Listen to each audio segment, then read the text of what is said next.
And we're back, ladies and gents. A new year ready to start its engine, step on the gas, and put NASCAR into full gear.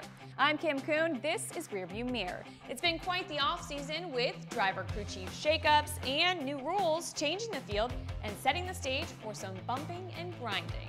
The season opener of the NASCAR Gander Outdoors Truck Series kicked off on Friday with a long, hard-fought battle.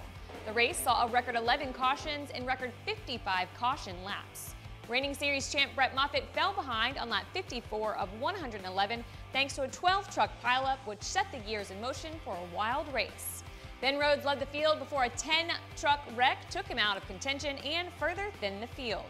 On pit road, fire from Natalie Decker's left wheel well ended her first start in the Truck Series and made for a dramatic exit.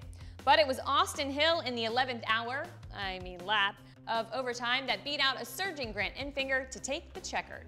Unbelievably, of the beginning 32 trucks, only 9 were running at the finish. I can't believe that my first win came at Daytona. It's so surreal, and I can't wait to party with these guys. Whew, that race had everything, and we're only 1 week into the season. Saturday afternoon, Michael Annett heard the sweet sound of victory, which ushered in his first win in the Xfinity Series. Fate may have played a hand as Annett made an off-season change from number 5 to number 1, going into his 9th year in the series. The race saw a unique caution with Brad Keselowski's roof escape hatch breaking on lap 1 and flying free on lap 71. The break caused the number 12 to retire in 37th place. Annett held off teammate Justin Allgaier for the final 45 laps, with number 19 Brandon Jones finishing 3rd in his Joe Gibbs Racing Toyota Supra model's debut race.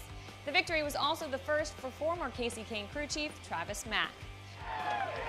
Our slogan this year is one team, one dream, one goal. This was one of them, so we're starting off good. Annett conquered the World Center of Racing and got a heartfelt win that was a long time coming. A sunny day, a field with 22 drivers in their 20s, and the youngest front row in history. Well, that's a recipe for Daytona.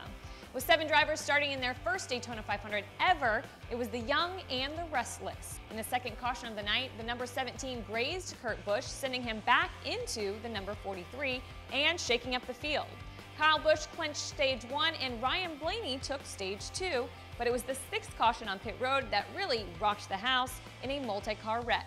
The number 31 went airborne off the hood of the 52 and scraped the champ Jimmy Johnson, tearing off his left rear corner. Another caution with debris on the field let everyone take a breath with less than 30 laps remaining. But that was just the beginning of the true carnage. Kyle Larson and Brad Keselowski both spun, bringing out 2 more cautions as the tension built and brought out the big one.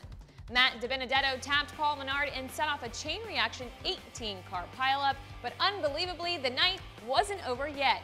Ricky Stenhouse Jr. collected Larson in another caution, leaving just 2 to go. The green flag waved and the 34 bumped Clint Boyer, sending him into Chase Elliott and the race into overtime.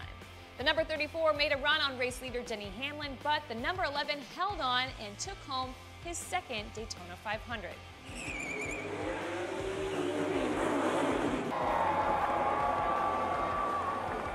That's it for Rearview Mirror. It was quite a week and we're just getting started. Check back in next week where all 3 series head to Hotlanta to bring the heat.